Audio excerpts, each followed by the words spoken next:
All right. It's showtime. Sorry for having you wait. Had to take a quick break. So, hello everybody who made it all right. As far as the redirect, welcome. If you're new over here in these parts, please subscribe, thumb up the video, share everywhere. Even places you don't want to share it there as well. Don't forget to like, sub, and share. Thank you. If you haven't done so, ladies and gentlemen, make sure you like the stream, fam. That helps with the algo. And welcome all. Yes, welcome all. If you haven't had a chance to do so, go ahead and smash that like button. Thank you very much. All right, so I'm thinking that, and this is from the Parkland Media YouTube channel stream. Just putting it out there. I don't know. I don't deal with spoilers or future episodes or leaks, but Kay Dillon could be an anagram of Loki, who I think the Man in Yellow was modeled after, not the King in Yellow.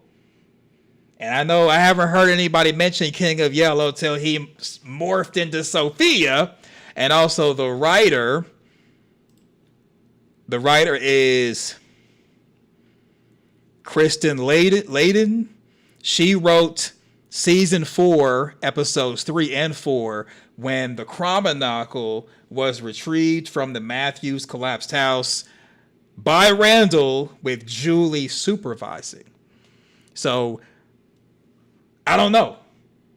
Maybe it's a stretch, maybe a yoga stretch, but I believe that Kay Dillon is an anagram for Loki, Man in Yellow, who in universe wrote The Flight of the Chromonocle to give information to Ethan, for Ethan to pass it on to Julie, for Julie to story walk and be manipulated by the Man in Yellow. And I think perhaps the writer, Kristen Layden, wrote Flight of the Chromonocle in real life, and they used it episode 1 and also season 4, and she is the writer of episodes 3 and 4 of season 4, and maybe Kay Dillon is an anagram of Loki and Layden put together, or I could be completely wrong.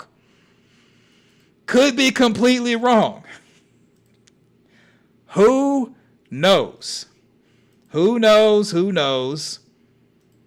It's a theory, a yoga stretch theory. And so before we get started on Henry and what I believe is another timeline, let's get where the timeline stuff comes from Julie herself. I know we've seen this already before. I want to make sure that we see it again before we get started, because people are going to be like, oh, there's no timelines.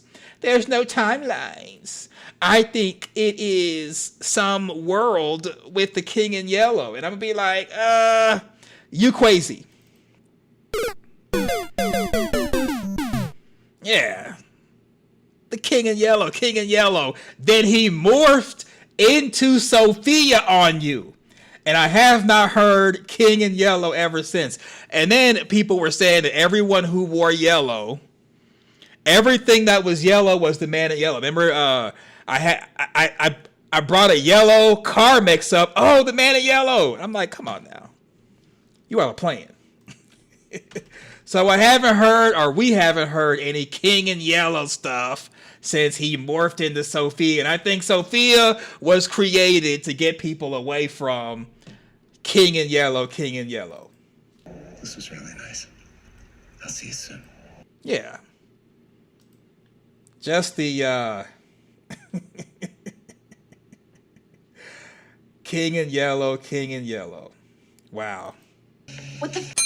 Get back inside. Mom told me to watch you. Yeah, some of y'all gotta be watched. All right, so this is Julie talking about timelines in the show, and this will help us to transition into talking about Henry and the theory that applies to. Hey everybody, welcome back to Julie's Book Club. Today's episode, we are looking at The Flight of the Chromonocle. Guys, this book was gripping from beginning to end. It taught me how to story walk. It's just one of those books that like transcends timelines, if you really know what I mean. It's really interesting. And you know, I've read a lot of children's books. I myself was a child in my past, but this book, I mean, it really just takes a cake. Now, if you're looking for spice, I'm gonna say it's a -1 out of 10. This is not the book for you if that's what you're looking for. But I definitely recommend, and I think it should be on your new book club. Okay, and it's written by Kay Dillon. And my theory is that Kay Dillon is an anagram for Loki, who I think that the Man in Yellow is based off of. He is a trickster and a shapeshifter. And then the writer, Kristen Layden, who wrote season 4, episodes 3 through 4. All right? Just a theory, just a theory. Just a theory. All right, so this whole Henry business. This is a pretty big deal because this is our first time in the show having someone see something that's not disturbing.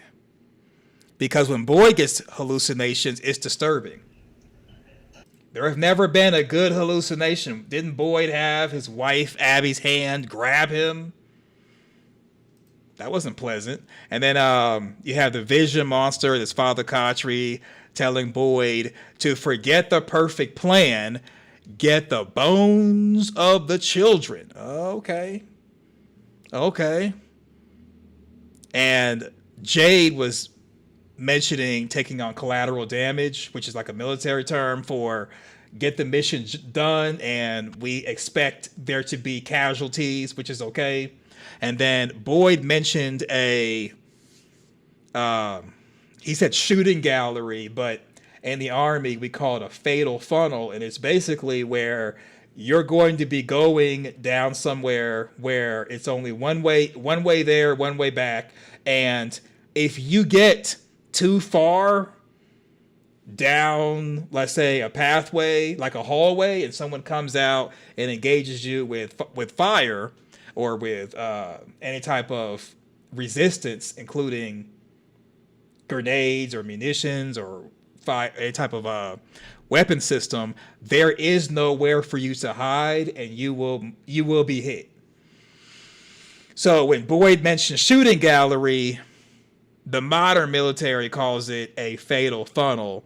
And an example would be like having to go up steps, having to go down a hallway, and unless there's a door right there for you to jump into, if somebody jumps out and starts engaging you with a weapon system, you're going to be hit. And so the idea is not to avoid getting hit, but to hit and eliminate whoever's shooting at you faster than they can get you. And that is the fatal funnel, unfortunate reality. All right, so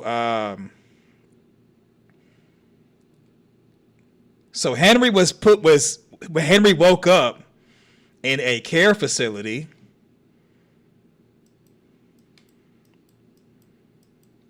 And he was presented with information by another version of Victor. Now, you could say, well, I think that this is a hallucination. And the reason why I don't think so is because in From, I mean, we're on season 4. In From, there's never been, or there hasn't been, any type of happy hallucination. And it seemed like it was pretty lengthy of what they were showing Henry. So, let's see. So Red Star 24, Man in Yellow, was gray when he held onto Tabitha. Maybe being Sophia is taking physical toll on his body. He seems desperate to stop Tabitha.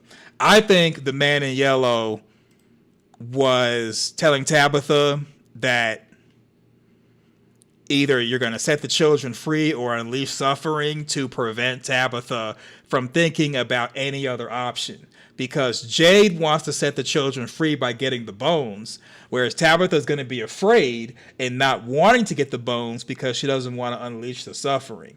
So I think it's going to put Jade and Tabitha at odds, and that may have been what the Man in Yellow did in the past, which is putting Miranda and Christopher at odds.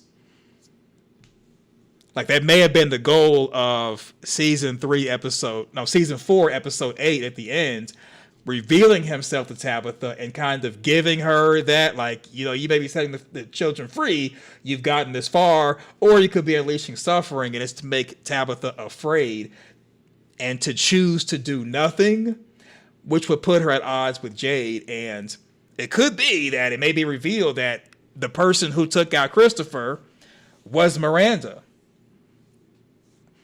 And Christopher may have changed, not because of the symbols, but because of consuming maybe the Man in Yellow's blood in the bar, like he did with Henry in the Sophia form. And Christopher was seeing things, and what he saw could have been equivalent to what we're going to see with Henry now. So Henry wakes up. He wakes up, and I think this is kind of like a callback to the episode Lullaby, which was season 2, episode 5.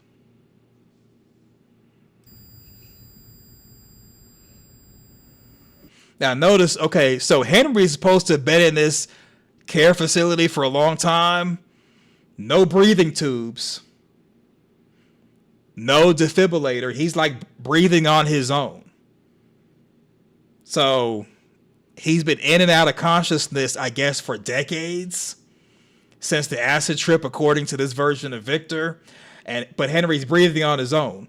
And when he wakes up in this care facility, Victor happens to be there, and so is Sebastian. So, of course, we know this more than likely is not real, but I think it's a different timeline, especially since in the show, when those hallucinations, they're usually unpleasant. Or it may be something like when we saw the other version of Ellis while Boyd was climbing out of the well. Normally it's like something like that. It's not going to be like this where it's pleasant.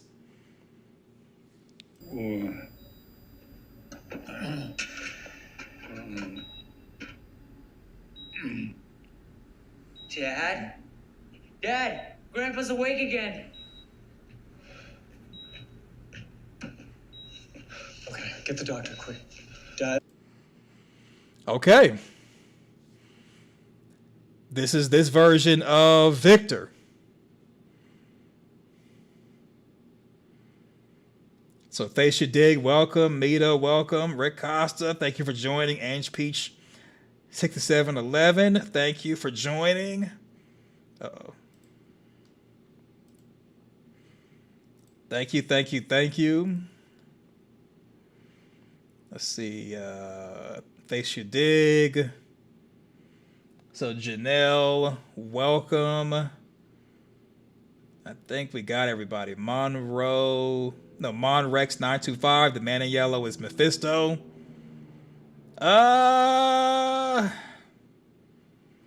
Mephisto usually makes deals. He doesn't really get his hands dirty unless a deal has already been made. Hey, Dad, stay with me. Dad. Victor. What's happening? Hey, Dad, you're in a care facility. I am in a what? No, I was in the diner where I was chopping vegetables. Dad.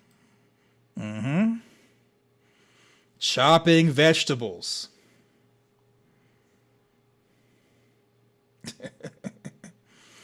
So Victor basically tells Henry that you and Mom had the acid trip and you've been here ever since.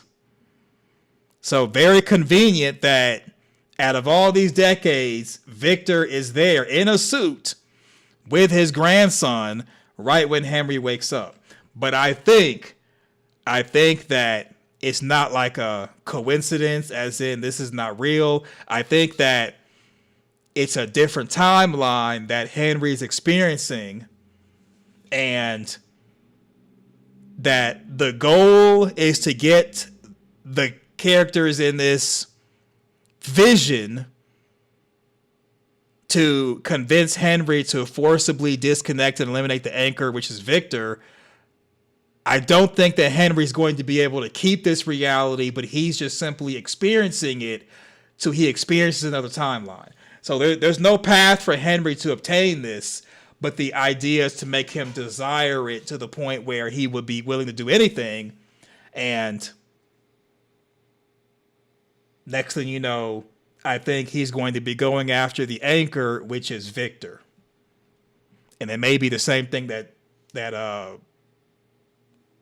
Christopher was presented with, and that could be the reason why Miranda told Victor to go somewhere and hide where Christopher can't find you. You weren't there anymore. And you've been in this facility ever since. Who is that boy? That's my son, Sebastian. That's your grandson.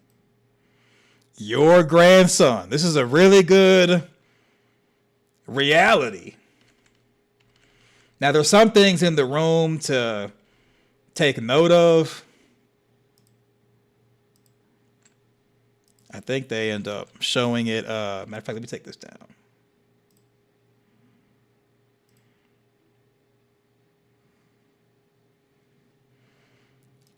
There's a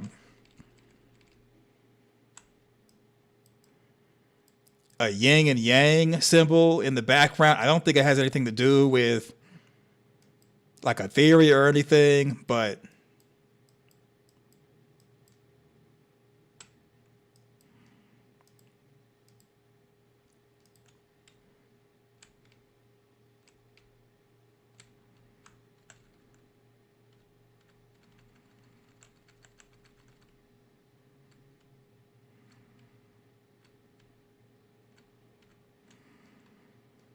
yeah, so right here in the background. So this is a,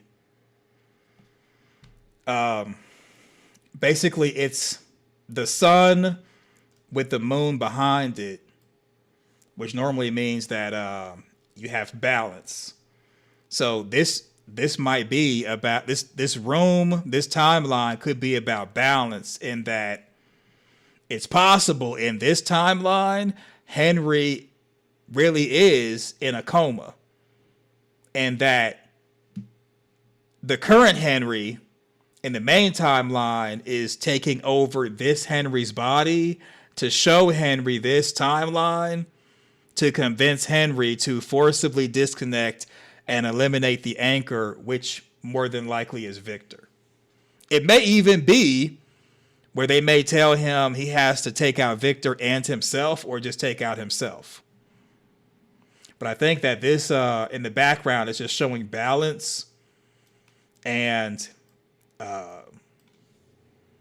balance as in he could be the sun in this body, and the moon could be the actual Henry that's there, who not only is in and out of consciousness, in and out of being in a coma, but could have brain damage due to the acid trip. Henry, I need you to focus. You're getting stronger. You're coming back now more than you have in a very long time. But if you want to stay, there's something you need to do. So there's no doctor that's going to tell you to forcibly disconnect and eliminate an anchor. But Henry really likes this reality, especially because of how Victor is. It's just not going to, I mean, you might have a psychologist or psychiatrist that may say something like that, but usually they're talking about accepting what is reality. They're not going to tell you to forcibly disconnect or eliminate an anchor. They're going to basically try to explain to you what reality is, not say that you can do something to prevent yourself from going into a coma. That's not a thing. That's just not a thing. So Amanda says, agree, the doctor was hitting too hard, too fast. Yeah. It's not a thing. And this is a trick. And if the trick is to get Henry, in my opinion, to eliminate Victor or even to eliminate himself in the real world, which would tear Victor apart and tear a lot of people apart because they care about Henry. So I do think that this is a timeline. I just don't think that everything that's being said is applicable to this timeline. So Mita says, any clue on the doctor's name? So the only thing that we have in the credits, let's see. So in the credits, they say the doctor's name. It's just Doctor. So in the credits, it's just Doctor. We have her real name, and she is definitely different than the ballerina. But in the credits, they just have her listed as Doctor. They do that sometimes. Like they'll have somebody listed as man or husband or bus driver.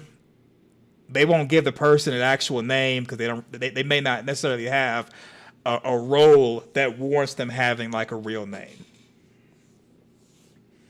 So she's Doctor and she's Mallory. So she's different than the ballerina. I know a lot of people said they believe the Doctor is the ballerina and they may be the same character, but not the same actress.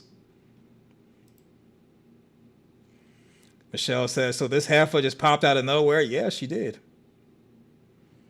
She did. Henry came back from being unconscious and she was just sitting on the bed.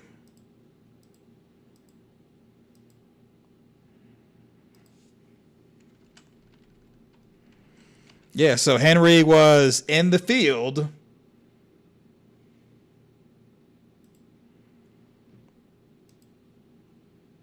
looking stressed out at this this other reality.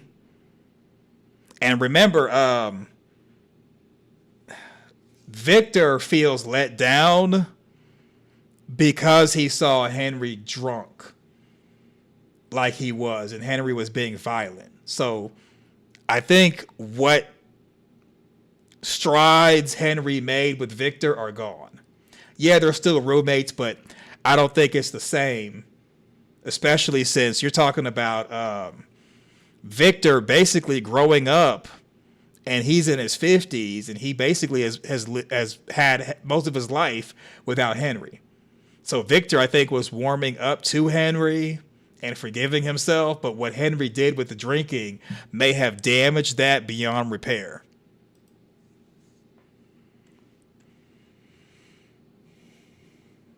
So Henry's going through, then there's a flash and he wakes up and the doctor is there. The doctor is already there.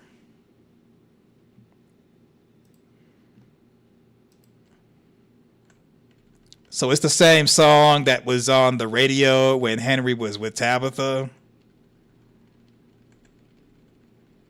And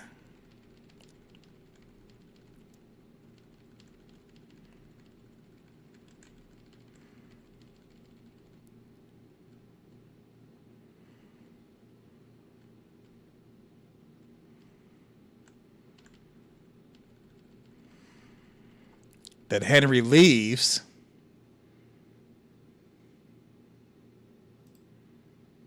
Uh-oh, not that. He leaves them.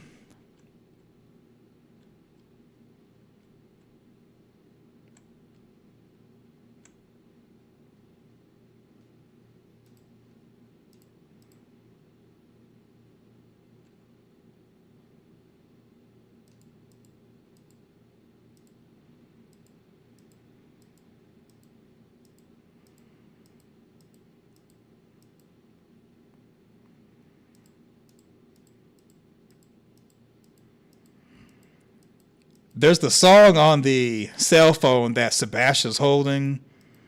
I'll go through the lyrics.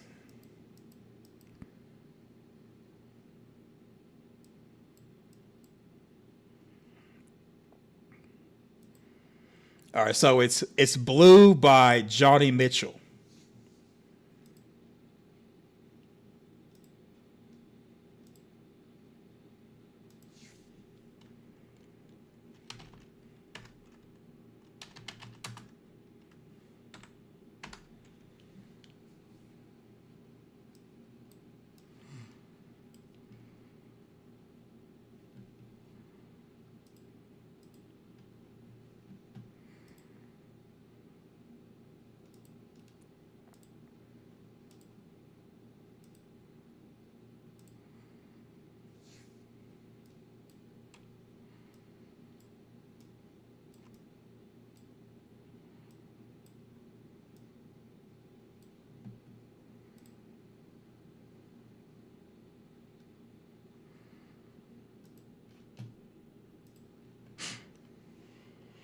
Okay, Blue, song by Johnny Mitchell, and we're looking at this because it was on the cell phone.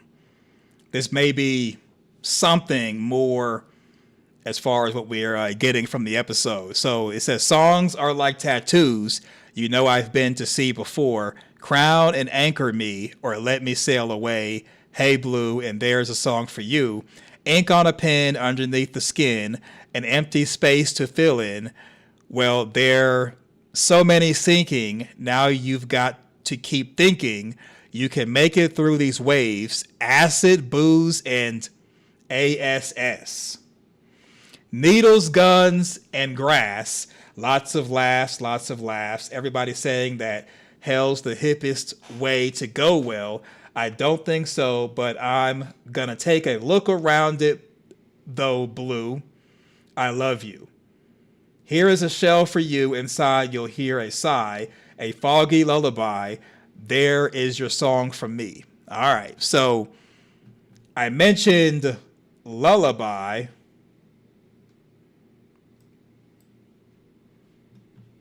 I mentioned the whole lullaby thing. And that's why I was saying that it's possible that Lullaby, which was season 2, episode 5, could have been somewhat foreshadowing what Henry is experiencing now, season 4, episode 8, in that he's somewhat being given a lullaby to put him to sleep. And while he's asleep in the real world and wakes up in this other timeline or fake world, he's being given information to make him think about forcibly disconnecting and eliminating the anchor. And maybe episode 9, he may go back there and they're more direct with what he needs to do or what they want him to do, which I think is taking out Victor or even taking out himself.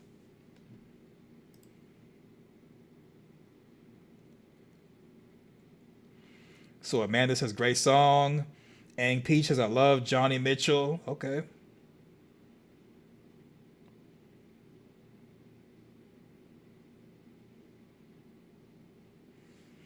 So Facia Dig says they don't want the fans to see the name of the doctor.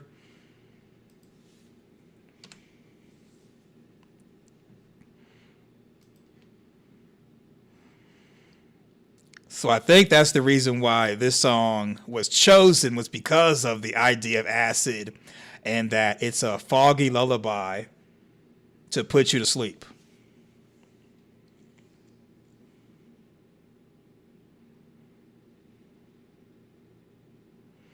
And it says crown and anchor me or let me sail away. And it's kind of, that goes into the eliminating the anchor idea. And I think the anchor is Victor. So crown, anchor me, or let me sail away. And that's kind of like, do you really want this or not?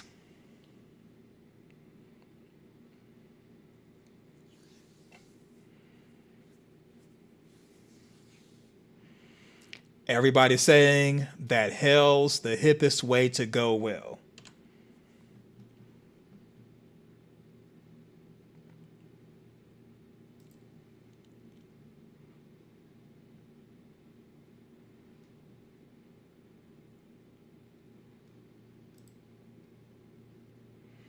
So Ang Peach says it's a song about depression. Okay.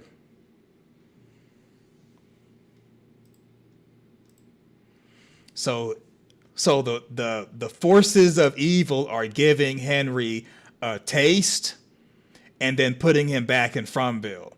Giving him a taste, almost conditioning him of how nice it is, how pleasant it is, then putting him back into Fromville.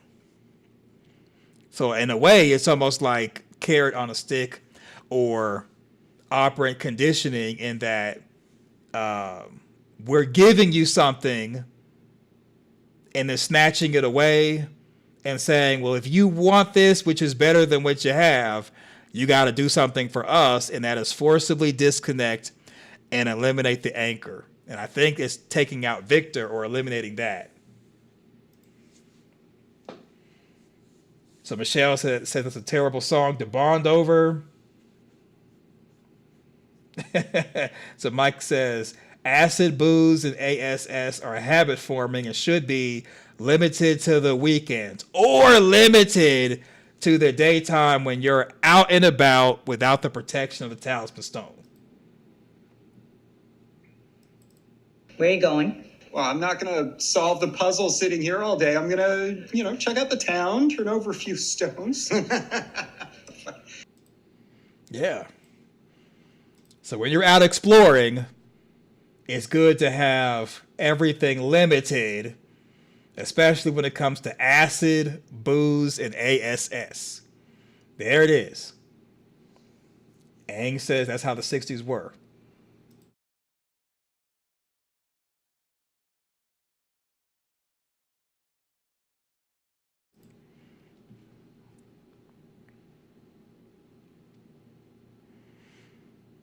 Okay, so in this same episode, they gave us examples of a hallucination, which is horrible normally.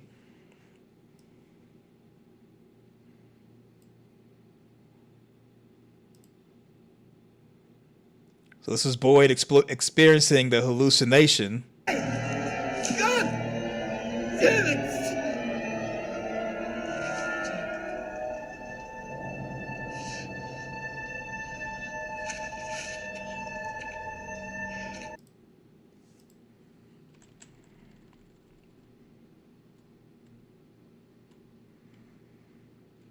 Even had Donna out there. And so that's Abby over Ellis. And this is what could have happened had Boyd not had taken care of Abby.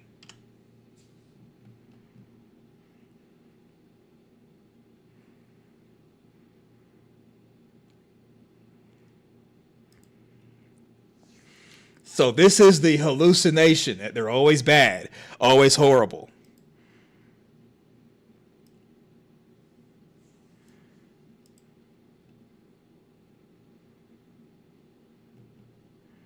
And you can't say it's the vision monster.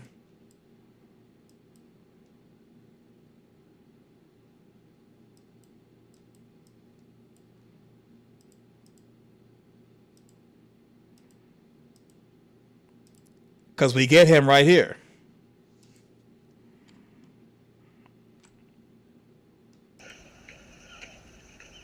You know no version of Jade's plan's ever going to be good enough for you, right? Look, I'm not fucking talking to you.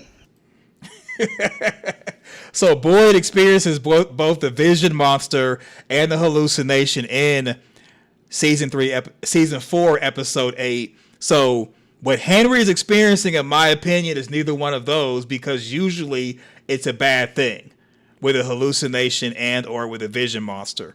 So I think Henry's experiencing a different timeline courtesy of the Man in Yellow's blood. And it could be that the Man in Yellow is able to story walk, but to change different timelines, and drinking his blood allows you to be able to do that. Because if you go back to the episode where Henry comes out and says that he has had thoughts or whatever, let's see, get that episode. You can't be serious. I'm telling you, it is. Is it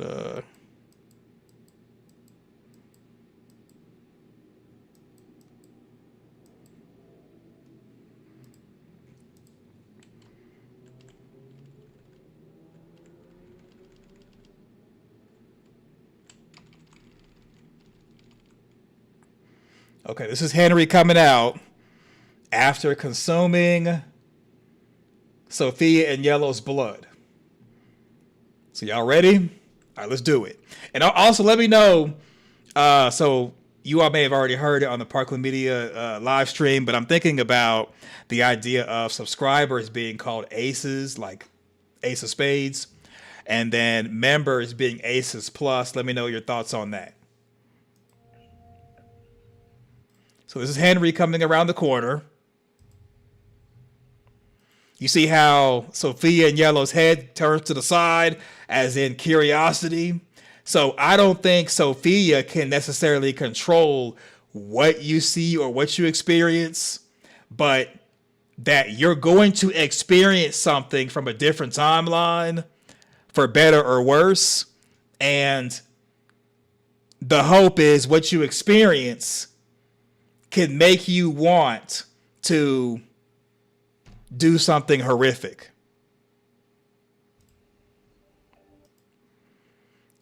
So let me do that one more time. Just the head turning to the side is curiosity, just wondering what is he experiencing and what his reaction is going to be. This is season 4, episode 7.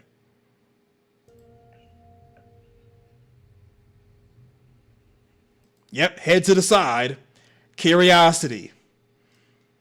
What is he going to do? Because I'm not sure, but I know he's going to experience something that's pleasant from a different timeline.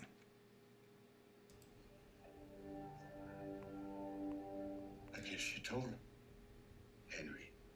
It isn't true, Henry. Whatever he said about my wife, about Tabitha, about him, it isn't true. Now, Henry hasn't experienced anything yet, but I think it's affecting his mood. So the same way that Christopher, in this theory, was experiencing things as far as visions, but it affected his mood, consuming the Man in Yellow's blood, I think that's what's happening with Henry, is that consuming the Man in Yellow's blood has affected his mood and made him irritable and hostile. Then he's going to start seeing things, and what he's seeing in the vision combined with him being irritable is what's going to make him go over the edge. What you're doing, it isn't right.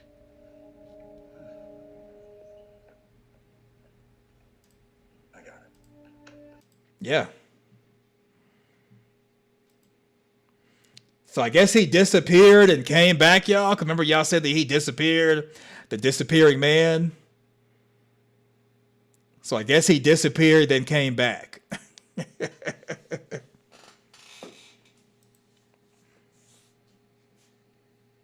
So Mita says the actress plays her part do good or so good, but missed the Man in Yellow. Yeah.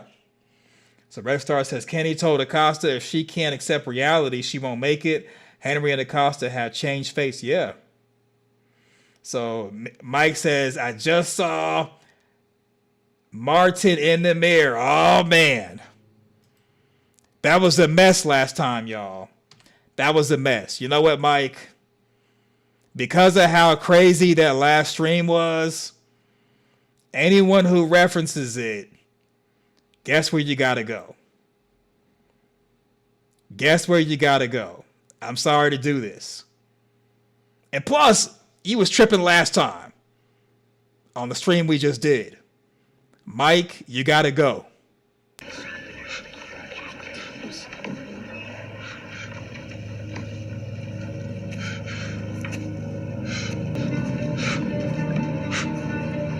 I hate to do this. See, there was a spider there too. I hate to do this. Frank, get out the box, put Mike in.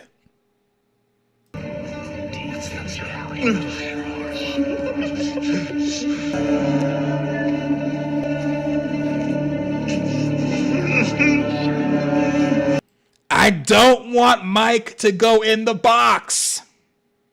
I don't want it, but he's got to go. It's been too much craziness. I will get these people home.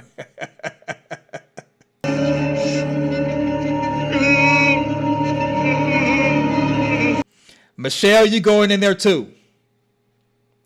Michelle is going in the box right next to you. You both are going in the box. Wait, no! Don't go, Frank! God damn, I love this. It's scary. It's dramatic. It's okay. Whoa, big fella. Yeah, both of y'all gotta go. I hate it too.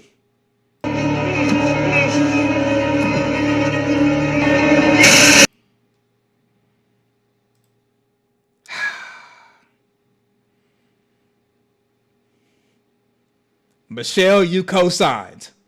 Spidergate. You caught a stray. See, House of Mystics told you out. She snitched on you. Or House of Mystics snitched on you. Said Spider. And added you. And that's how I knew you're a co-conspirator. That right there. That right there. Wow. Wow, wow, wow. This is my home. The box is your home. The box is your home. Wow. Wow, wow, wow.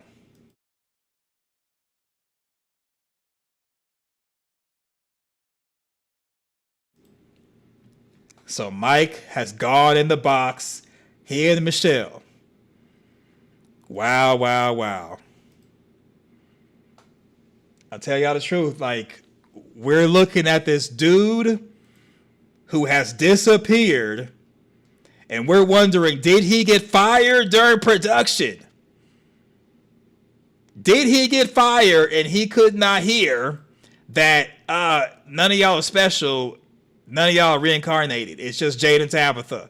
None of y'all are special. She's about to flip out. She's about to flip out. Wow. I shouldn't be here. I'm not strong enough for this. That part I can't help you with. So you better figure it out. Yeah, Costa can't even look at you going into the box. Can't even do it.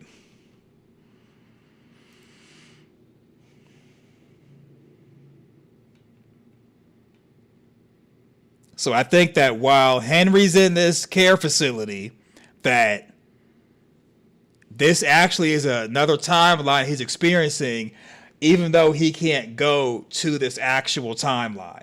He's not like Julie, who can story walk, or perhaps Tabitha, who may have came from a different timeline.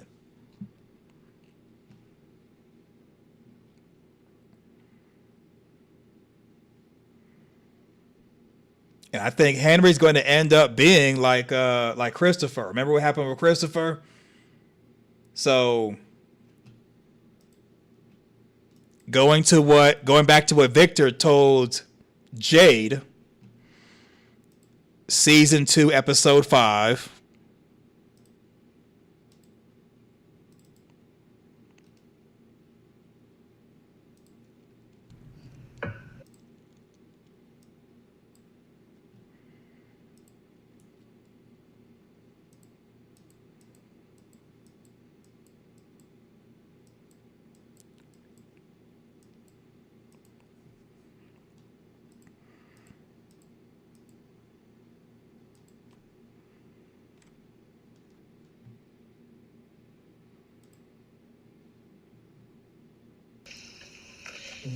You seemed nice at first.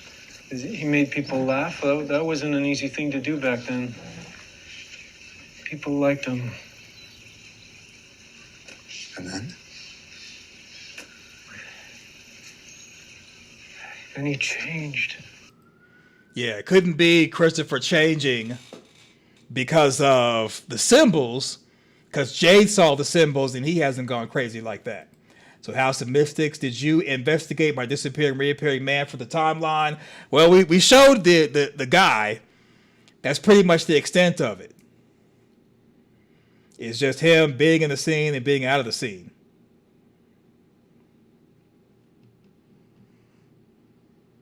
Changed how? I don't like this. We should go back.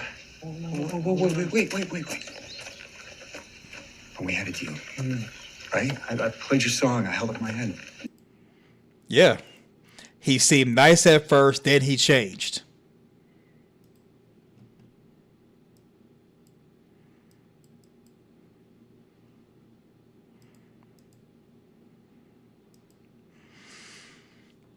So I forgot to show this, but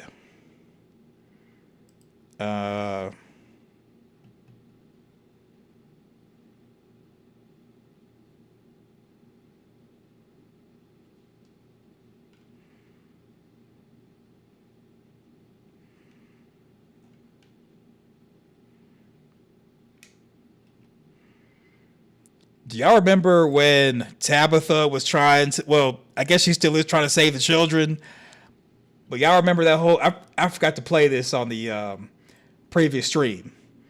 This is who Tabitha is gonna go try to save.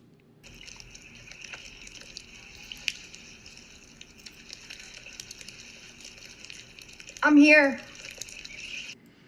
So this is who she's trying to go save. Y'all remember this? She says, I'm here. They come out. And look at this. This is who Tabitha is trying to go save. Don't touch me, don't touch me. Yeah. They're harassing Tabitha and they're going to bring her to the grounds and saying cooey. Now, even though the children may not be able to read and write English, they were around English-speaking people. Their parents, the original townspeople. They can speak English. There's no reason that all they can say is Nkui. Even if you can't read and write English, because they're young and they're around English-speaking people, they should pick up on English where they know words. But all they're saying is Nkui. That is a red flag. That's the first red flag. Second red flag is the fact that they're attacking Tabitha. Matter of fact, they were attacking, antagonistic, and stalking Tabitha until season 3, episode 10, when Jade's playing the violin and then their quote-unquote daughter came and said Nkui. They were basically mean mugging the whole time, as if they were the son and daughter of Satan. So if someone is the son or daughter of Satan, are you really going to help them and free them? I believe that the children are bad. The parents were bad. The children were bad. There's no good people in the township except for those who arrive and are trafficking victims. So Janelle says the children died, their ghosts frozen in time. The parents' love force, that means they've had time to learn probably infinite languages. Probably so, but look at what they're doing right now.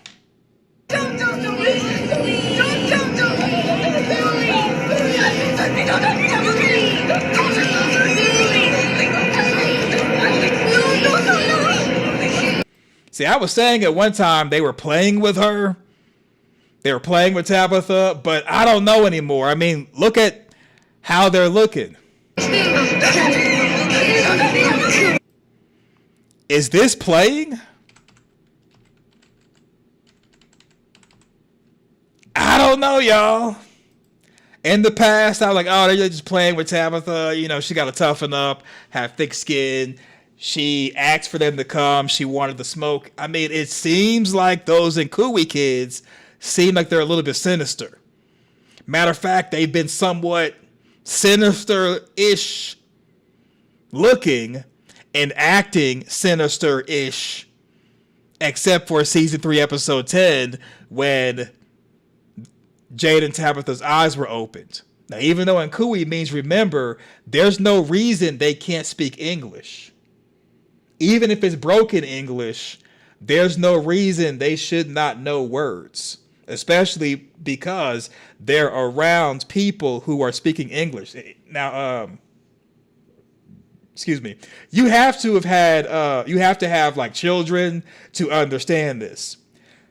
Children, when you're talking around them and talking to them, they're going to learn English as far as being able to hear it and use words long before they're able to read and write, even if it's broken English, because they're young and they're learning stuff. Because eventually you're gonna say, pick up the belt, and you're gonna point to the belt, and they're gonna know, okay, this is belt. Or you're gonna say, eat your food, and you'll point to the food, and they'll say, okay, this is food. Like, they're going to pick up on words just by being around people who speak a language. Yeah, Tabitha's terrified. Tabitha's terrified, and rightly so. This is who you're going to go and try to free? This is who you're going to try to go free.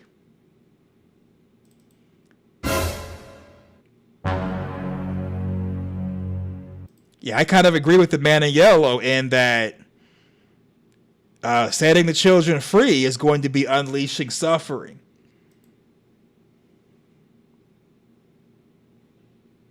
So Amanda says, maybe it's a magic word that sets things in motion. Okay. Jade and Tabitha says it means to remember. Maybe it is a magic word to help them remember, but they still should have been able to speak English to communicate stuff. That's all I'm saying. The boy in white is no different. The boy in white knows English, and he's up here talking in riddles. Okay, he's talking in riddles. Okay, you need to stop talking in riddles. Yeah. Who else wants to take up for the Nkui kids, and they're looking like this? Are you going to babysit the Nkui kids? You know what? Let's do a poll. Let's do a poll. Would you babysit the Nkui kids?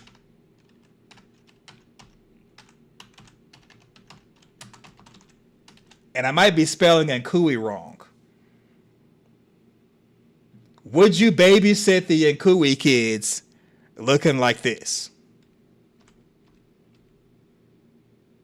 I don't know. They look friendly enough, but Tabitha looks terrified. Are you babysitting the Nkui kids?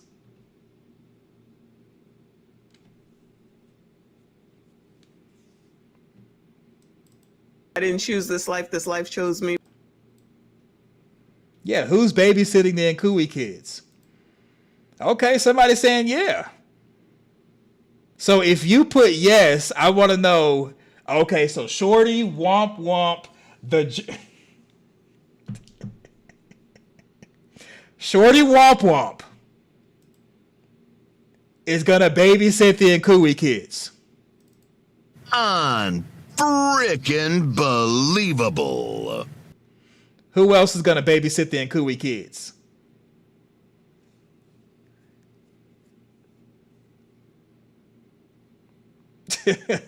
So Amanda says, like a hypnotist or hypnosis, when you hear the ding, you cluck like a chicken. Okay.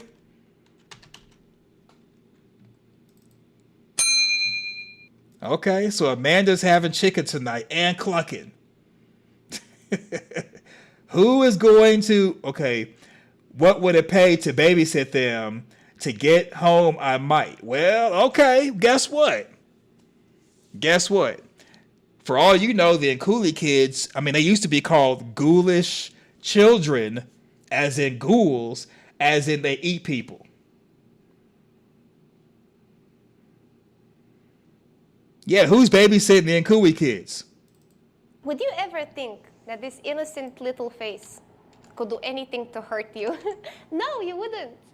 You wouldn't. Because that's how we get you. Yeah, look at Tabitha. You think that, look at, they're pushing her down. This is what's going to happen to you while you babysitting. Yeah. They're going to gang up on you. All 7 of them.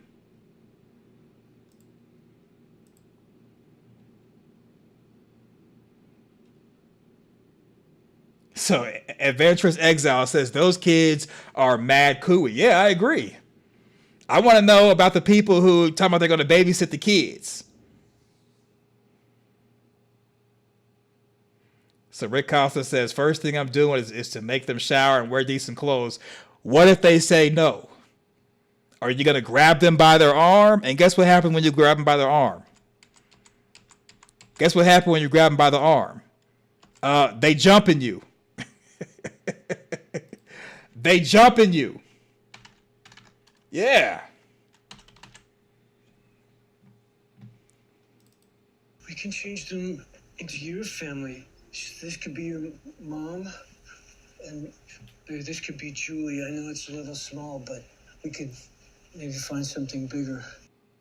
Yeah, some of y'all gonna make them your family, and I say nothing wrong with that. We all gotta sacrifice. But what happens when they start biting your arm and you get away, like, leave me alone? You think you've gotten away and you missing an arm. Yeah, you missing a whole arm.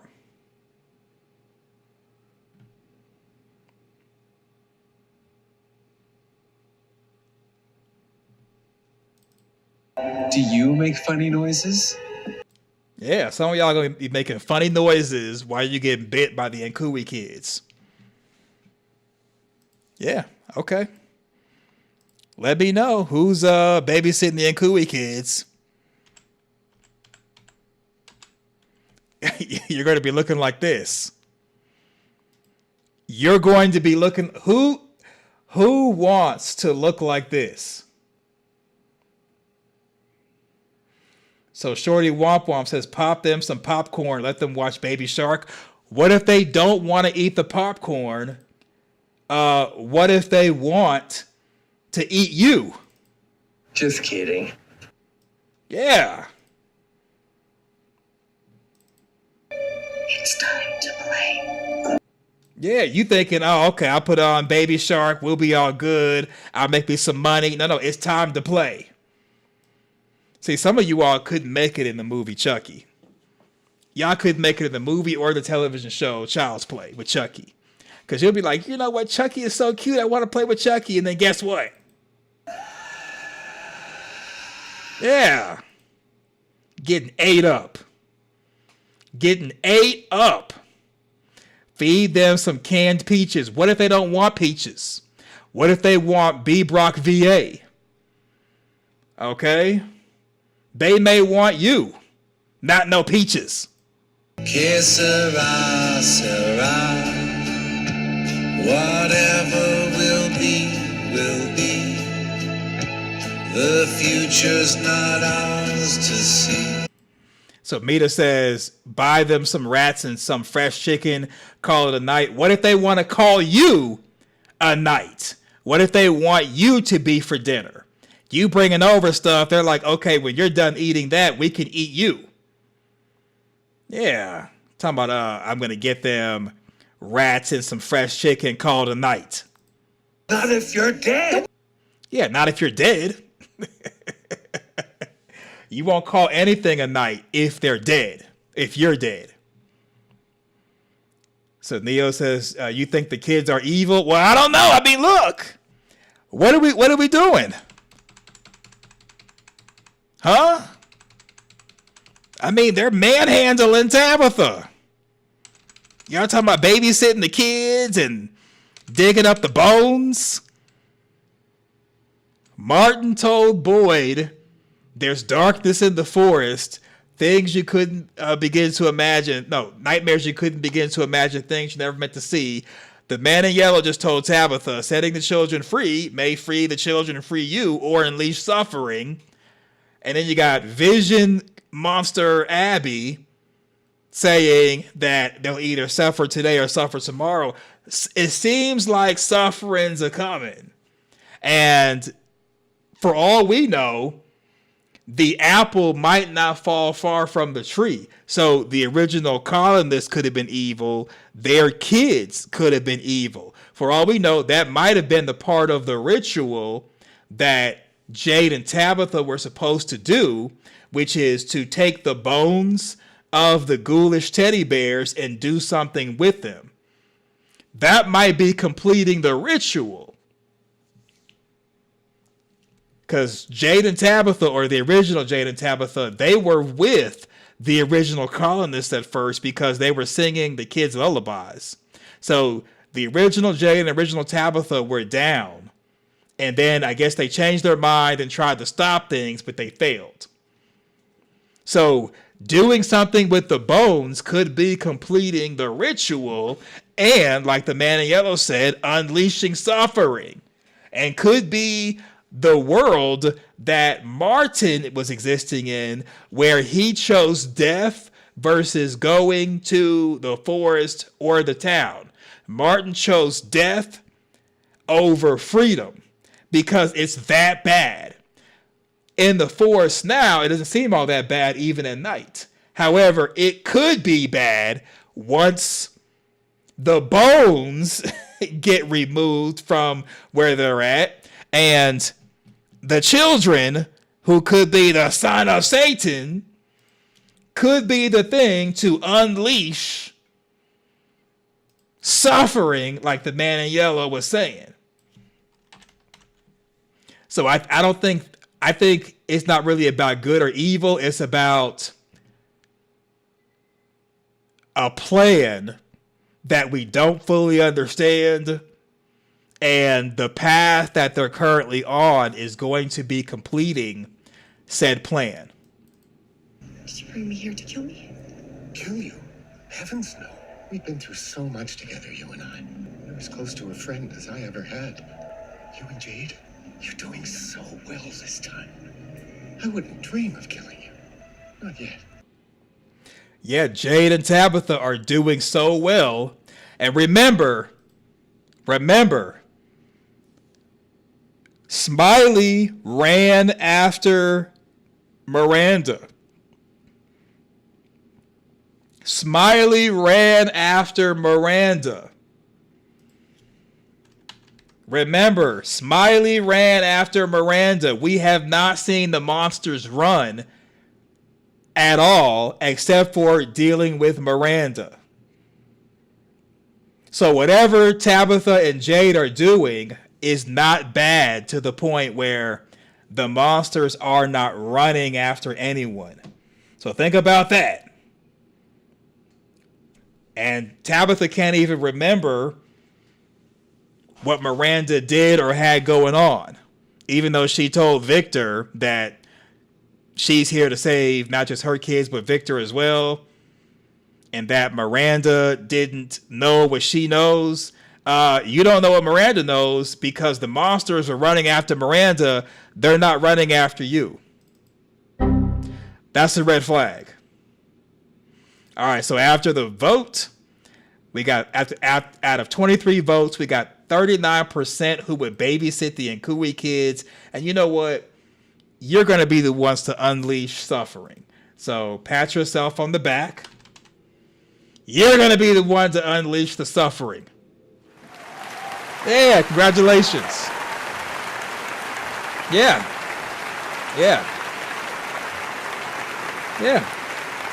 Congratulations.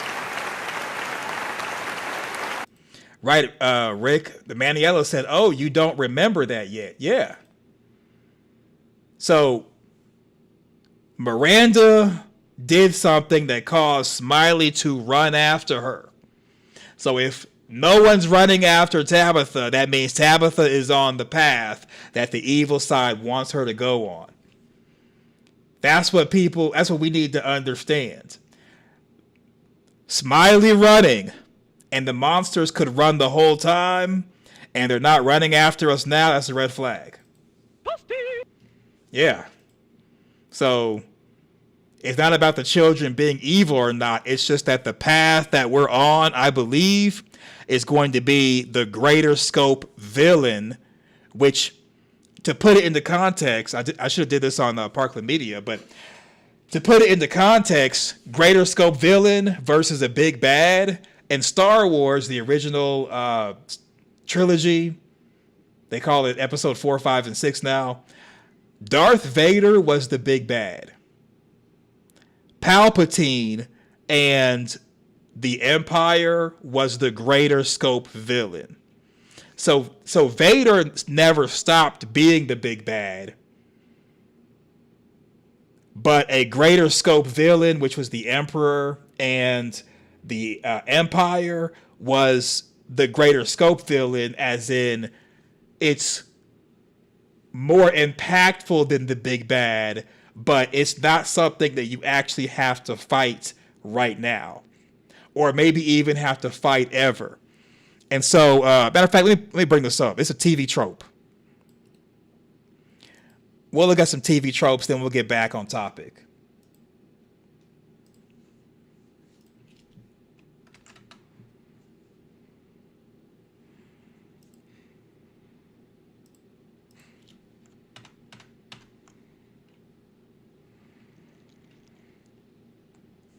That way you can kind of understand where I'm coming from with this. So let me close this down.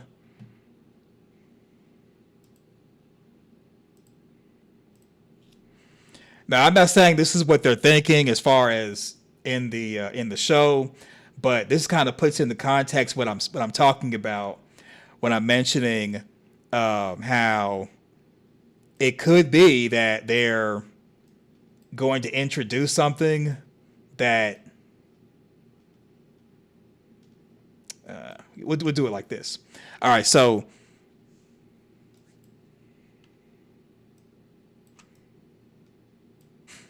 nearly every conflict in fiction is caused by the big bad. The character directly responsible for the plot and likely sending out various minions and lieutenants to make the hero's life busy. But what about a greater enemy who is indirectly responsible for the plot? That's where this trope comes in, and the trope is greater scope villain. So a greater scope villain is a threat, villainous presence that's more dangerous, affects more people, or is more significant than the story's current big bad in the setting as a whole, but isn't causing the conflict of the immediate story.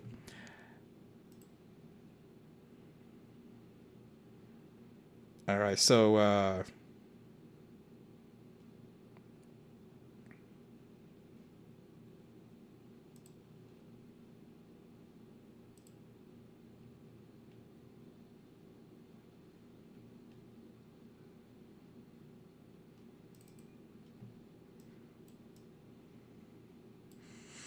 So even though the man in yellow is the big bad, the final boss,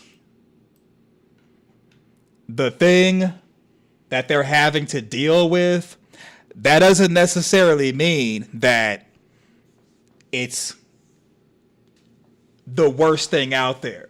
It's just the worst thing they have to deal with. The big bad is the villain whom the heroes are attempting to defeat. A greater scope villain isn't a major force in the plot, only a major force in the background. They are just responsible for anything evil or fueling at least a part of the fictional setting. How much of it depends on the scale of the greater scope villain's influence in which the story takes place.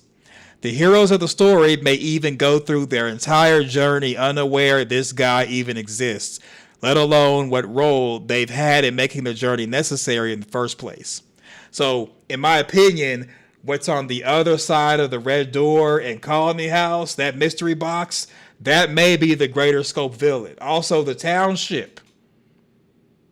with the trees that are moving, a rainstorm coming in, destroying the tower, the vegetation going bad. All of that may be associated with a greater evil that's affecting the characters, but that they're not exactly having to defeat to get a particular ending at the end. It may just be like there. So, for example, if you take Star Wars into consideration, which is a good example, the Emperor was the greater scope villain, but Luke Skywalker never fought the Emperor. Vader once had his mind changed by Luke. Vader defeated the greater scope villain. So it could be that the big bad is also an enemy to the greater scope villain, or could be subservient to it or him or her. It just depends. So Vader was the big bad, but was subservient to the Emperor and the Empire. So for From, it could be that the man in yellow is the big bad. Sophia in yellow is the big bad. They're constantly dealing with the big bad, but if you move the bones or go down there and disturb something in the cave system, maybe even knocking over a faraway tree, because the episode 10 of season 4 of From on Paramount Plus and MGM Plus, it says when a tree falls in the forest. So Jade's plan could come into fruition episode 10 of season 4, where they knock over a faraway tree, and that may release something that the tree was holding in place. So yeah, Mita, thank you. Like and sub, please, and thank you. I appreciate it. Don't forget to like, sub, and share. Thank you. If you haven't done so, ladies and gentlemen, make sure you like the stream, fam. That helps with the algo. And welcome all. Yes, welcome all. All right, so let's take a quick non-commercial break, and then we'll return back with the commentary.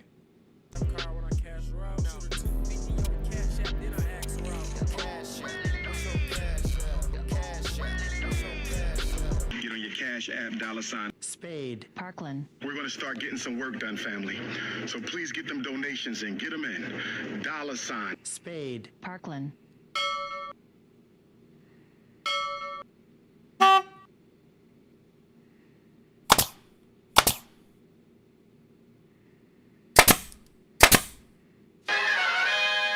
Spade Parkland.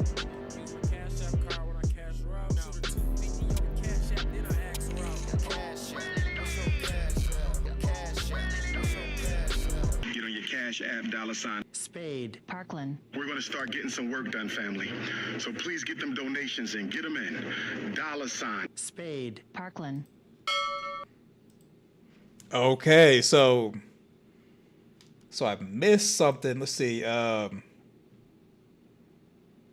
So Amanda, I got your email. Maybe it was on the other stream that you're talking about.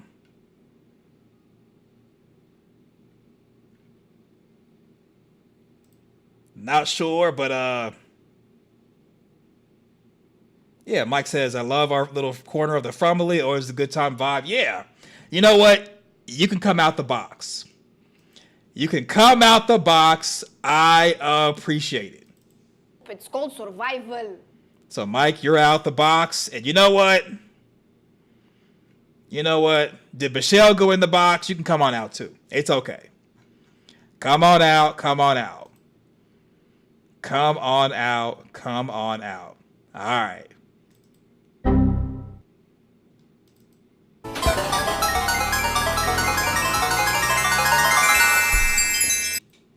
Yeah. So Mike says, can I bring Michelle? See, you know what? Because you're thinking of Michelle and Michelle was not thinking of you. Michelle, I don't know what to say. Mike was thinking about you. You were not thinking about Mike. This is not good.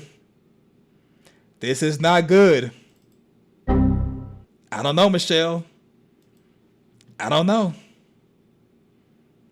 Spade sets you free. Yeah. The people are in the box. Mm-hmm. Yeah. People go in the box. Sarah was able to survive. A lot of other people were able to survive. No. In this timeline, in this township, folks go in the box.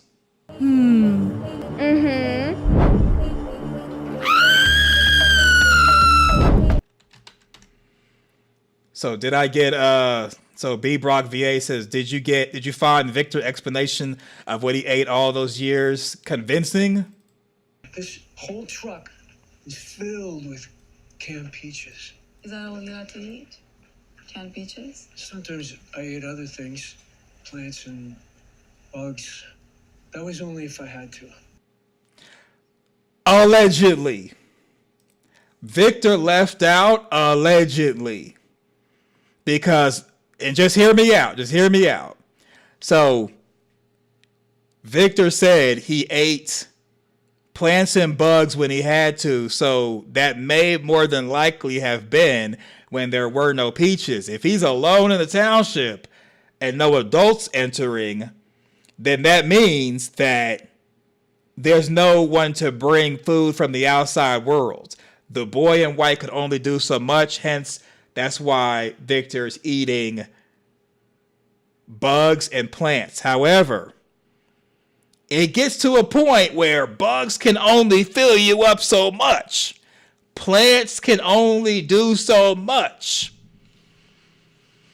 No animals, no food from the outside world, you planting it up, bugging it up. I mean, after a while, it's going to be kind of like, you're going to see Mary over there. Mary entered into the township. She ain't bring anything with her. And you're thinking, you know what? Mary is looking kind of...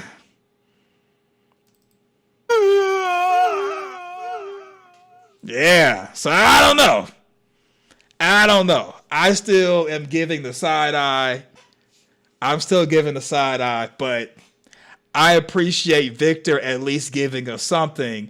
And this is the person who forgot he had a sister named Eloise. So he may have forgotten that he was munching on Mary. I'm just saying. He may have forgotten that. So if he can remember the good stuff to mention, maybe he, wink, wink, forgot about the other stuff that he did not mention. I'm just saying. Okay, I'm just saying. I love my audience. You guys have such a great sense of humor. So Red Star 24, actually bugs can be high in protein. I'd be safer for... How do you know, Red Star? How do you know that bugs are high in protein? Whoa. Whoa. Nothing wrong with that. We're not judging. We listen and we don't judge, but how do you know?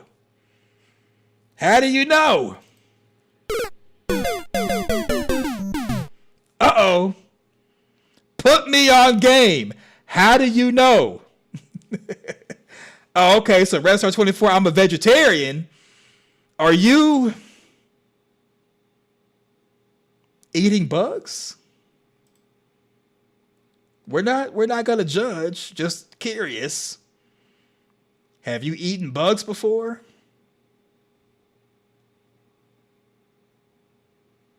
So Red Star 24 says, I have to pay attention to protein intake. I hear you. Have you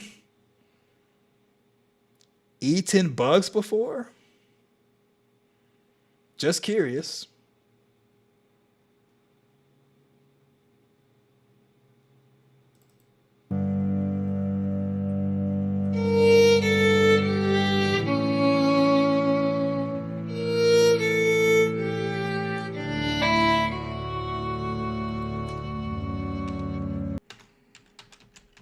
Scorpion candy. What is that?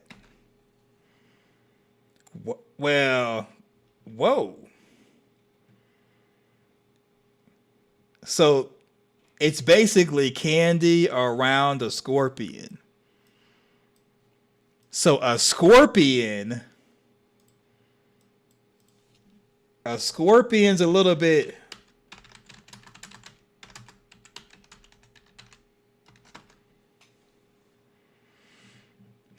I mean, they are arachnids, and they're closely related to spiders, ticks, and mites. So you've eaten a scorpion. It was not that great, just crunchy. The candy around the scorpion or the scorpion. Here it is right here. Scorpion candy. We're not judging. We're just curious.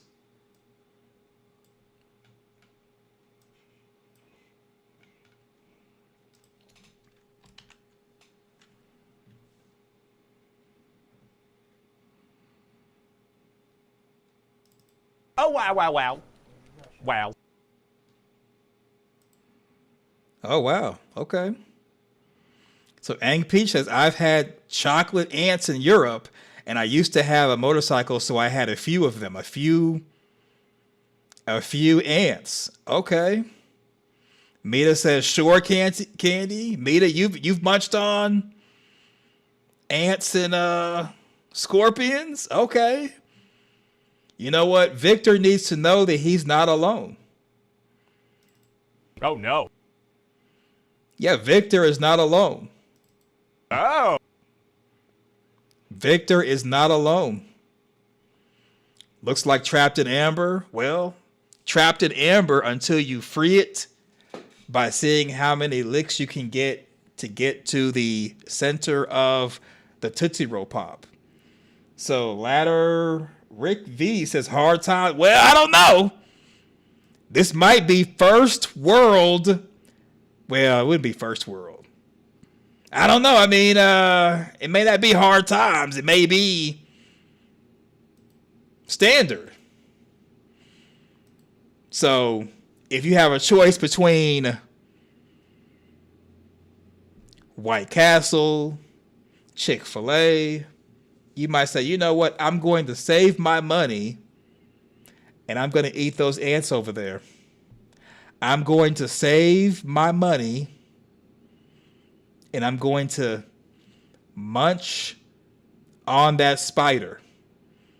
And you know what? We're not judging. We're not judging. Because I think if you can save money and you're happy,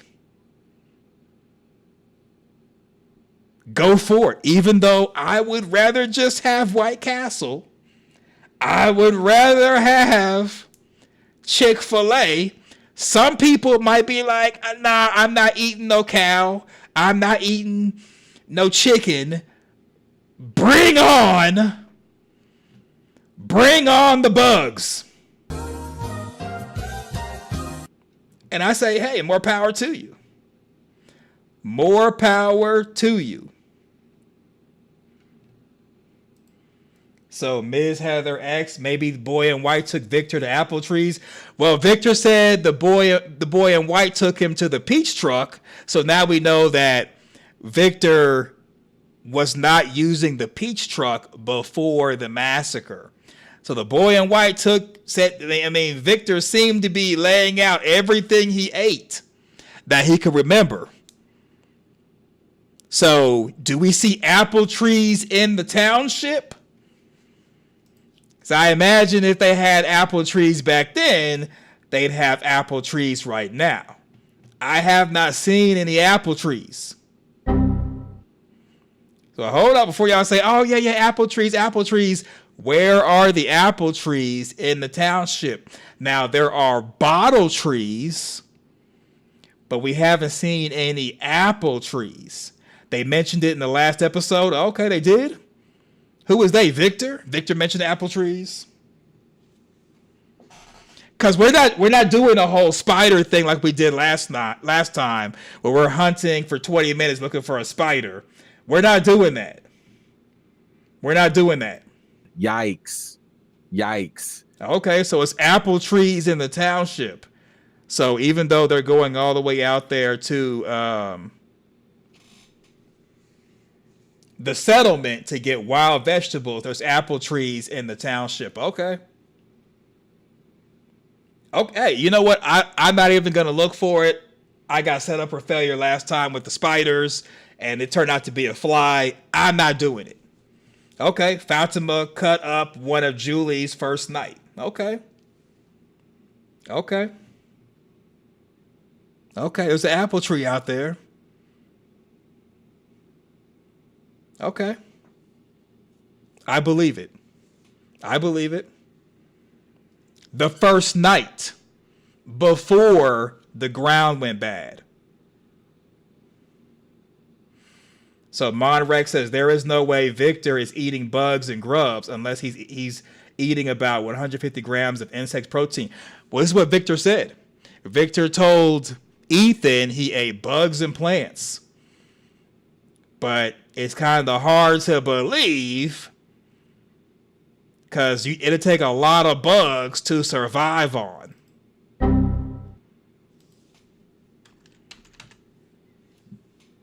I don't know. I don't know.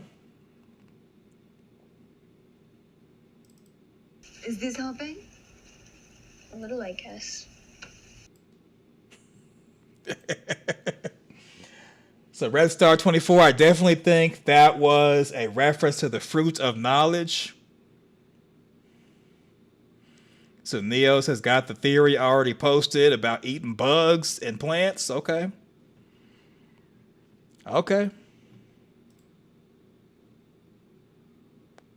Okay.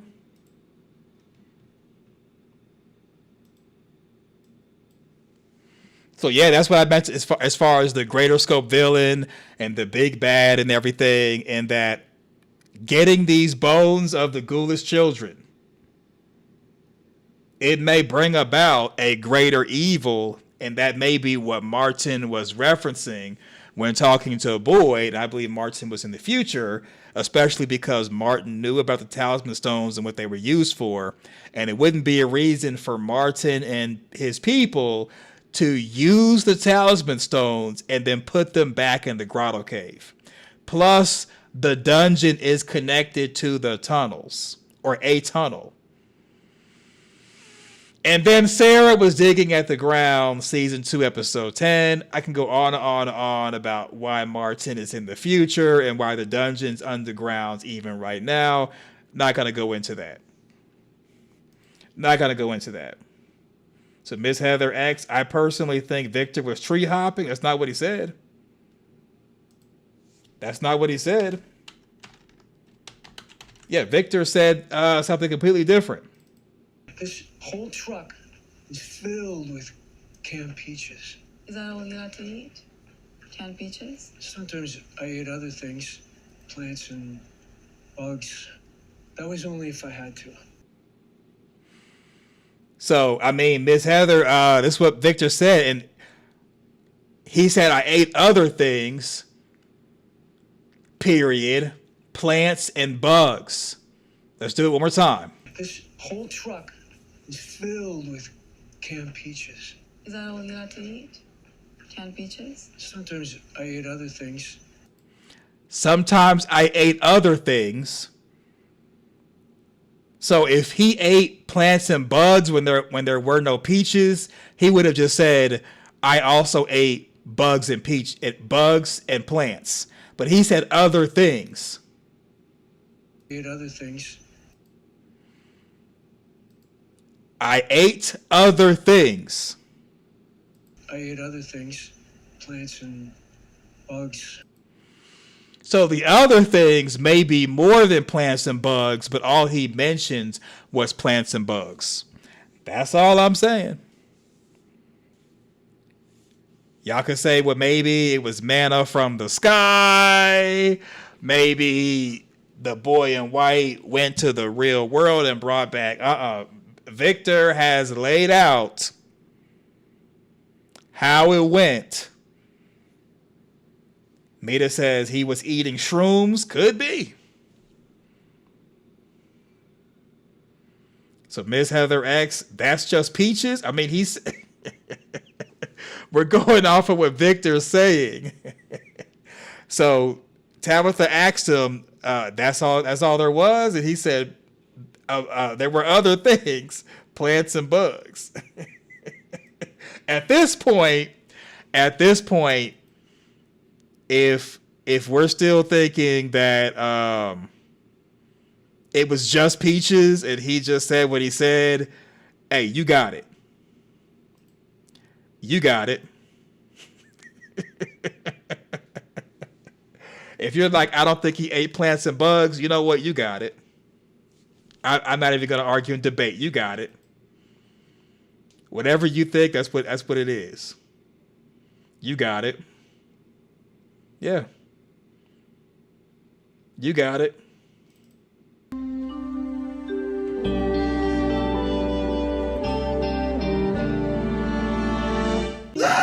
Emotional damage. So Mike says, for all we know, Peaches was a lady friend of his. That is layered. And I'm not even going to put anybody in the box for that because that's layered. That is a layered response. It's different ways to look at it. We'll look at it as if he's the man in yellow munching on Miranda. And we won't look at it as the other way. So, not bad. Flawless victory. Fatality. Yeah. Not bad, not bad. All right, so we went over the greater scope villain. Yeah, Henry and I believe another timeline. Went over that.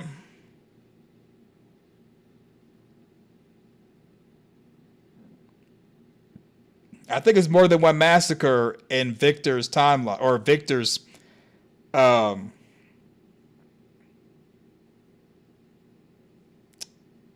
Victor's cycle.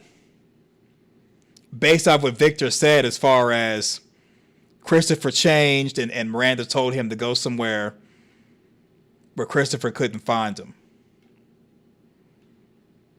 All right, so I think we're good to go on that. All right, so Amanda, can you post the Discord link? And I'll pin it to the top of the chat. So Mita says, I love Victor either way. That's outstanding. That is outstanding. Should.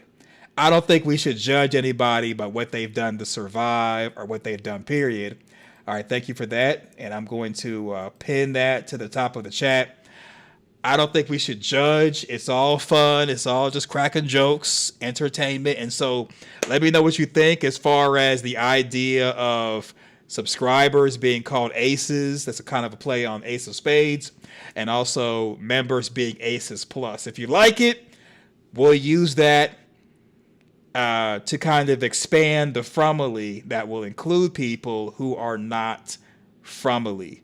And I mean, the Discord can still be the Frumily Discord, of course. I mean, it's basically Amanda's Discord, and you know, she's welcoming everybody in there, working hard on that. So thank you, Amanda, for setting up a Discord for everybody to post and put memes in and testing it out and working out the kinks. We appreciate that. So thank you, thank you, thank you. Thank you also for being #1 supporter, contributing. Thank you. I appreciate that. She is one of one, one of two, not two. First of her name, appreciate it. She's also the managing moderator. She manages not just non-moderators in chat, but also moderators. So thank you, Amanda, for doing that.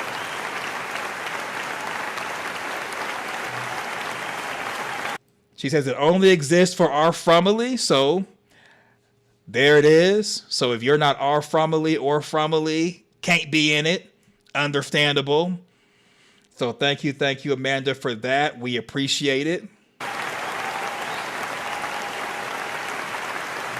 Also, I'm not saying any names of who, but people have been asking about Joyce. So it's possible. Let's not really think worst case scenario that something negative has happened to Joyce. And it could be a situation where, and I'd rather it be this than something negative or bad happened to Joyce. Perhaps the same way you all send me links for other creators and I review their stuff and I don't really mind. Other creators may have gotten links of my videos from, let's say, you or maybe Joyce. They may have had a negative reaction. People are sensitive. People are sensitive. It is what it is.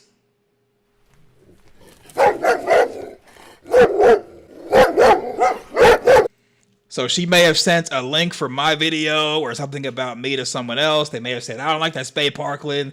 If you go over there, don't come back over here. And that may be the reason why Joyce has not been around. So if anybody who's been asking about Joyce and you haven't seen her or heard from her and you're concerned for her, it may be that she's left the Discord and even left my channels because somebody may have said, I don't like that Spade Parkland. If you go over there, don't come back over here. And she may have made a choice. Nothing wrong with that. We don't judge, but you may see her somewhere else and that may be the case.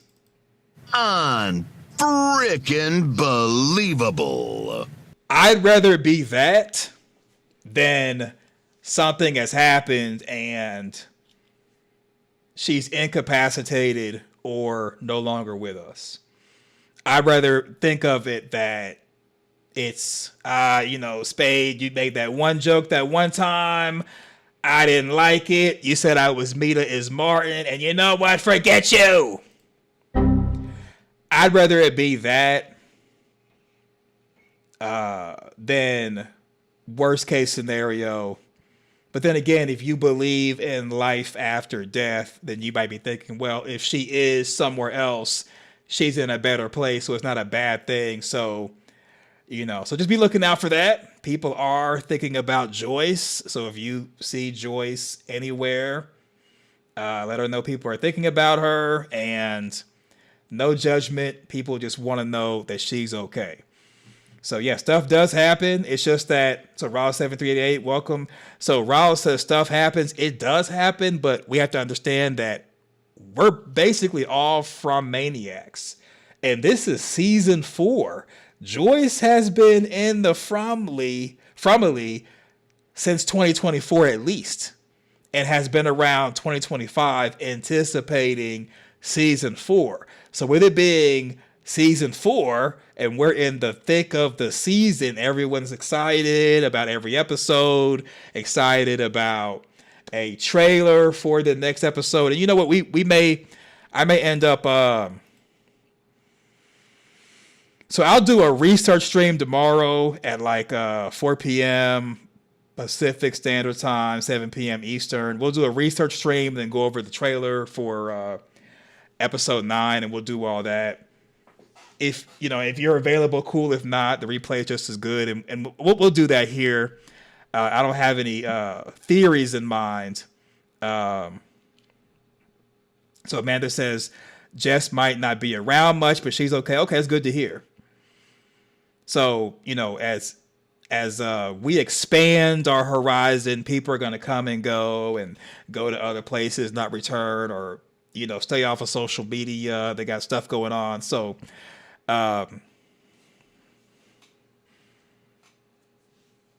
okay. So Raul says, I've been here. It got redirected. Just haven't been in a good mood. Okay. You know what? If I ruined your mood, I am sorry. I am sorry. I am sorry. There's nothing wrong with watching from the clouds. You don't have to type. Don't have to watch. I understand life be lifing and people's interest changes. Just that when sometimes people ask about you, it's just like, is this person okay? If they're good, okay, leave it at that. If not, then, people pretty much go from there. So Rick says, at least you're not in the box. Yeah, at least you're not in the box. I mean, I'm not going to say you have to have thick skin, but even though I try to keep it family friendly, I will poke fun, especially if somebody comes with a comment or a situation that's out there, like saying, even though this faceless content creator said it's spiders in the background and webs everywhere, but didn't show you it, and then you say, oh, well, I know where it is, and then you give a timestamp, we go there, and it's a fly. Yeah, we're going to crack jokes. We're going to crack jokes. So don't take it too hard. It's just, the jokes are going to be joking, and if anybody gets offended, I'll apologize.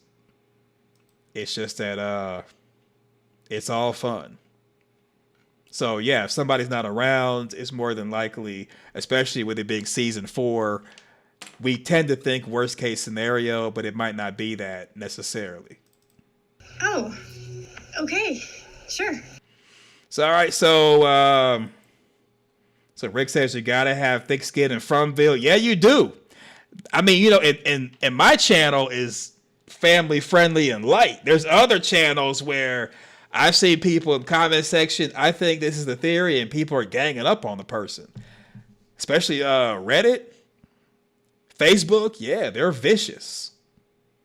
They're vicious. Theory crafted is real. It is real. All right, so I'm going to go ahead and get out of here. We have the Discord. The link has been pinned to the top. I'll do just to kind of give you a heads up, I'm going to do a research stream tomorrow. I'll figure out something to ask about as far as that. I'll send the email out once I get a thumbnail and stuff together. So yeah, 7370, the fly on the wall. It was 20 minutes plus for the fly on the wall. So face your dig. We'll do that. We'll do this. I'll watch the episode 9 trailer tomorrow. Of course, you all can watch it if you want to, whatever. I'm going to react to it at the same time I watch it with you all tomorrow when we do the research stream. All right, so we are formally. Some things can get miscommunicated. It can, but it's all fun. And then, if I see that someone's not having a good time, I'll leave them alone or back off. Because some people might be offended. They might be like, hey, I don't want to go in the box. I don't want to go in the box. Not me. Yeah, not me. Or somebody might say, you know what? I still believe that Tabitha is reincarnated from Eloise. I don't care what anybody says. You know what? More power to you. Yeah. Everyone is reincarnated in town. I don't care what Jade says. I don't care. Everyone's reincarnated. I don't care. I don't need no proof or evidence. I believe.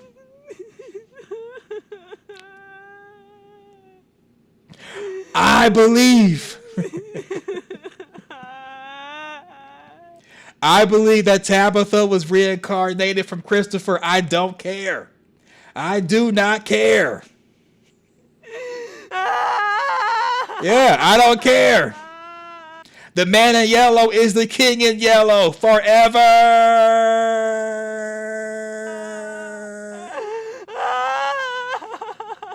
Right? King in yellow. I don't recognize Sophia. When I see Sophia on screen, I cover my eyes. King in yellow forever. Yeah. Yeah. I'm like, okay. Now, if somebody's like really having a hard time, I'll be like, okay, you know what? He's the king in yellow. Tabitha is reincarnated from Christopher. It's okay. It's okay. It's okay. Yeah. There it is. Yeah. Crocodile tears. Yeah. Victor is the man in yellow. Ethan's the man in yellow and took out his dad. You know what? You can have it. Ethan is the man in yellow.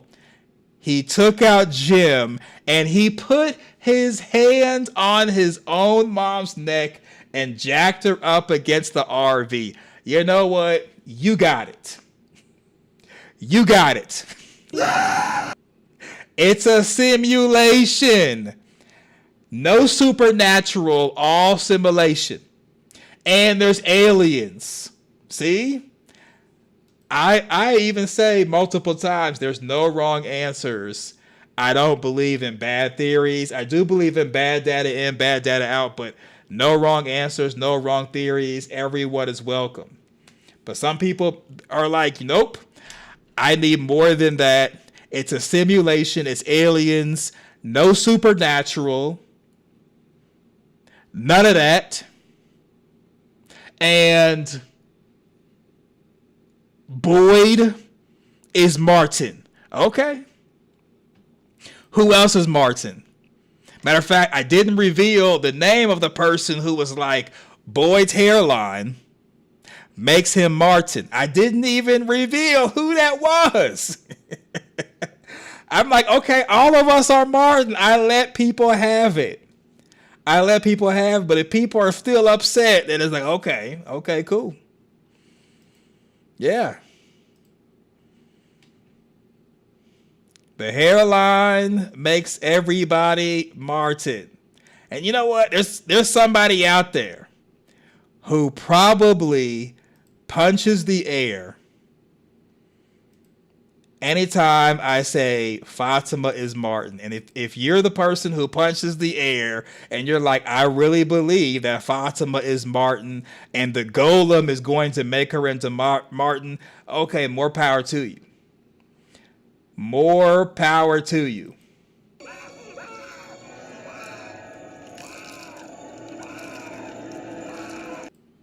Yeah.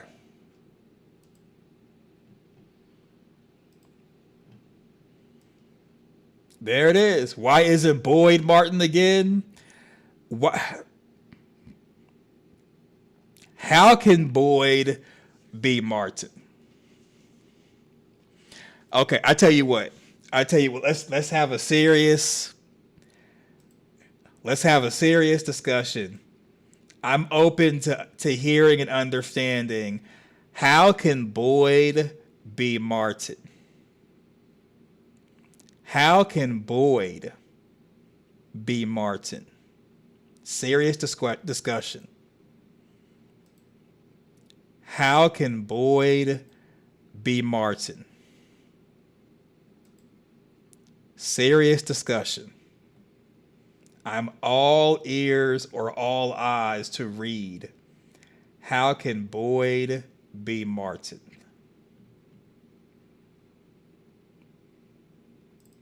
I think you have a problem, Kenny.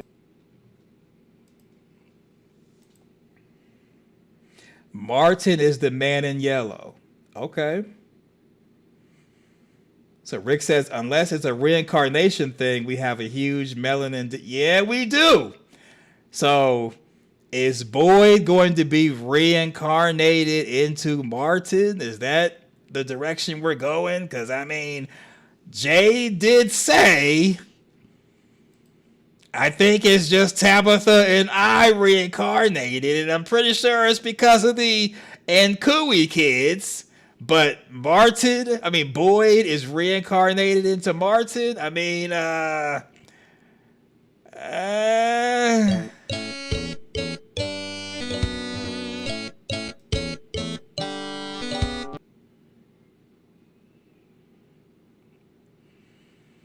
So 7370, didn't you see Jade's reincarnations? One of them was a Civil War soldier. But that is Jade's reincarnation, not Boyd. Boyd is just a regular dude. So how could Boyd be Martin? I came with the theory that Jade is going to reincarnate into Martin. But for Boyd to reincarnate, I think if Boyd dies in the township, he's going to be stuck, like Marielle was saying. However, I'm open to hearing the stretch, even the yoga stretch, even the chiropractic stretch. as to how Boyd could be Martin. I'm open to it. Game over.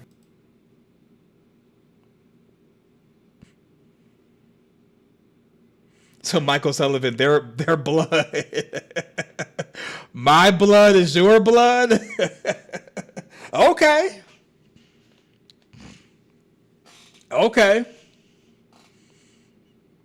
Ellis could also be Martin. Smiley could be Martin. Because Martin's blood went into Boyd. Boyd's blood went into both Smiley and Ellis. So everybody could be Martin. Last week or last live stream, everybody was Martin because of hairlines. And now it could be everybody's Martin because of the blood. Okay. So Egg Peach, nobody is reincarnated. Not even Jade or Tabitha? What?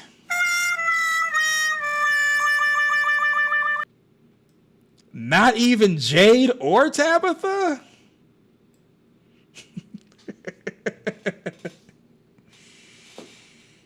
So Rick says some people saying Henry could be Martin, similar body frames. So now Henry is Martin. Martin is his own father. There we go. Okay, we're getting close to it. So it could be that maybe Martin was born of the Force like Anakin Skywalker. What? What the fuck?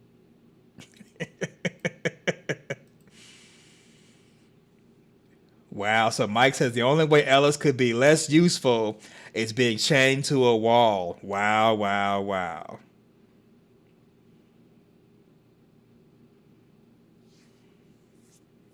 Yeah, so Boyd is an army, Martin is a Marine, and somehow Boyd is going from the army to the Marines in Fromville. Ellis is Martin. There you go. There it is. So I'm still waiting to see how Boyd could be Martin. I'm with Alice. Marine connection? I think Boyd is definitely a soldier, and Martin is a Marine. I believe Martin would be offended by calling him a soldier, and soldiers, we get offended by calling us a crayon-eating jarhead. Yeah, it's not going to go over too well. Unless somehow maybe Boyd retired from the army and now is a Marine in Fromville. So the tattoo was made in Fromville, and Boyd was reincarnated into Martin with the tattoo, reincarnating with him, and that's how Boyd could be Martin. So maybe instead of being a part of the U.S. Marine Corps, it's the Fromville Marine Corps. Okay. Oh man, you guys got jokes. Everybody got jokes tonight, dog. So what makes us think there's a leader of the town? Because I think what made Boyd the leader of the town is finding the talisman stones and organizing people. For all we know, there has never been a leader in town. The idea, and plus, if Martin was the leader in town, why would he choose death over freedom? I doubt that if Martin was a leader, he would not want to see people helped, even if he's been confined for years. I mean, when Martin got that one arm free, he cut Boyd, my blood is your blood, gave Boyd the worms so that he could die. He chose death over honor.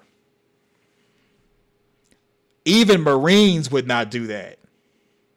That's how bad it is.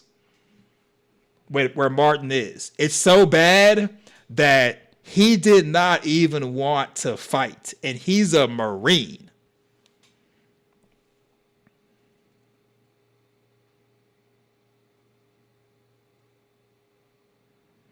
So now Boyd has special powers? What? What powers does Boyd have? Wow, wow, wow. Now Boyd has special powers. Okay, I'm interested in what powers does Boyd have?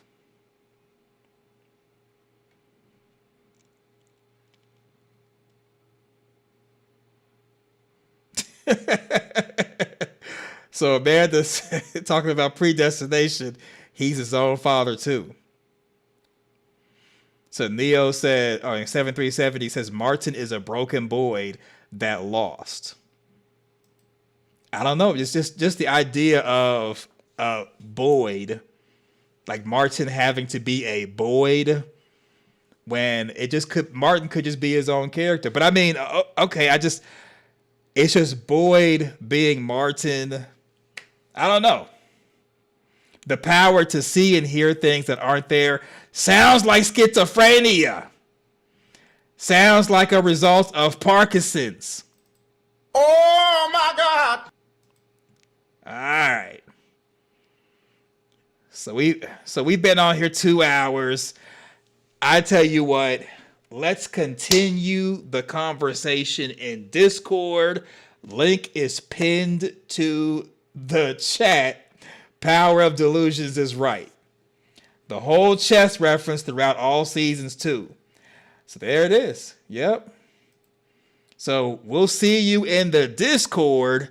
Tomorrow will be a research stream. We'll look at episode 9 as far as trailer, and we'll look at some stuff on Discord, maybe, email, maybe, and then we'll do a research as far as a theory, maybe even Fatima's belly, as far as what's up with that. Maybe that'll be the research topic. No promises, all right? So Ang Peach says, it's my bedtime. I'm sleepy. Good night. Go forth, do great things, and we are out. Peace.